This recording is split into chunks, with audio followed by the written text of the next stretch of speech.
Slamming Donald Trump as dangerous after the Republican nominee refused to say during Wednesday's debate where he'd respect the outcome of the election. Here's Mrs. Clinton last night.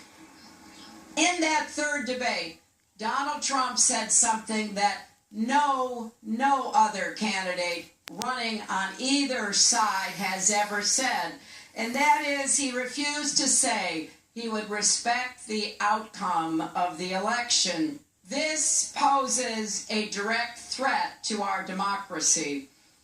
I've lost elections. You don't feel good the next day, but we've always had a peaceful transfer of power. And joining me now, Republican Congresswoman from Tennessee, Marsha Blackburn. She is also a Donald Trump surrogate. Congresswoman, very nice to have you here. Good to be with you. Thank you. Thank you. Well, let's start here in Hillary Clinton's claim that, Donald Trump is trying to interfere with our democracy. And as we know, that low voter turnout usually is not good for Democrats. Congresswoman, is it fair to ask, is Donald Trump somehow trying to deter people from voting, or might there be another reason for his drumbeat of a rigged election system? I don't think Donald Trump is trying to deter anyone from voting. You could look at the record numbers of individuals who self-proclaimed as Republicans and came out and voted in the Republican primary simply so they could support him, whether they were a Democrat or an independent. So I don't think that that is it at all. Quite the opposite may be true. You know, Arthel, I have come to see that when the Clintons start talking about it, it seems that that's something that they may be a little bit guilty of. You're suggesting that perhaps that they somehow, or what do you mean by that, Congresswoman? I think, Arthel, that when you look at it, that they understand they need to get their voters out, and they would hope that a lot of Trump supporters do not come out. And we know we have a peaceful transfer of power in this country, and we're going to see that again. And these are two candidates who are trying to appeal to their base, to get their base out, and at the same time win over those independent voters that are going to decide the outcome of this election. Many of those individuals in the battleground states. And then, well, Congresswoman, to your point, if that is in fact what Donald Trump is trying to do, as well as Mrs. Clinton, to get those voters out there, new voters in particular, how does Trump's messaging galvanize those new voters that could help him win the election? I think his speech yesterday is what is galvanizing. And people know that when you talk about things that are a threat to the nation, you can look at Ms. Clinton's actions. Her actions on Benghazi, the actions that are being borne out with the emails, the actions that you have seen with what has happened in the Middle East, the disruption there with Syria, what has happened with Iran.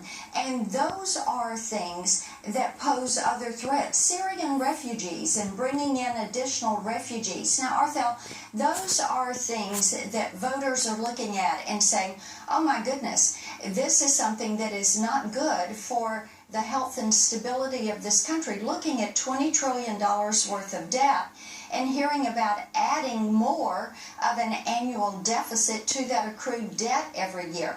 And focusing on those issues are where voters are right now, and they're trying to decide who is going to be better for the future of our country. Sure. And I think that's what people are honing in on. Yeah, and Congresswoman, you did such a fantastic job, of course. I mean, you're an experienced politician and, have a great career, but you did that so well, and I think that's what voters are wanting to hear from Donald Trump. He gave he presented a clear outline of his first 100 days in office in his Gettysburg speech, but then he also threatened to sue the women who have claimed unwanted sexual advances by Trump. I mean, so does he keep overshadowing the stronger aspect of his speech and then not outlining those reasons why you should not vote for Hillary Clinton?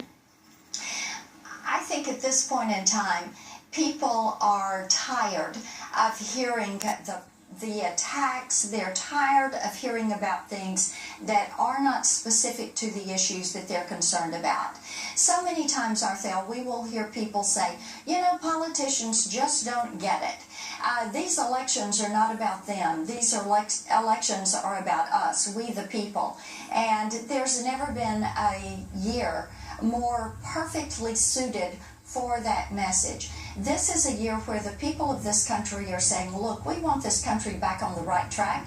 That's why it's been an outsider year. They want things done differently, and they really have a different set of deliverables for this elections than many of the past elections. And Congresswoman, I'm short on time, but I will have to ask you this because, again, you laid out some great messaging for your candidate.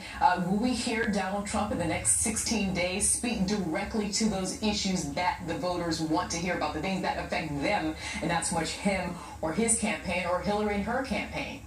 Yes, you're going to see more focus on all of those action items that are laid out for the first 100 days. It's exciting to hear a plan of action with specifics. This is what we're going to do on day one. These are things we're going to begin to put in process. And that gives those of us who are in Congress the opportunity to say, okay, let's work together to get this done and get the country on the back track, to roll back Obamacare, begin some tax reforms, make certain that we are securing our borders. Okay, Congresswoman Blackburn, again, it was a pleasure to talk to you, and let's see if your candidate can stay on those messages that you just laid out so well. Thank you. Take care. Bye-bye. Well, without the election, it's not even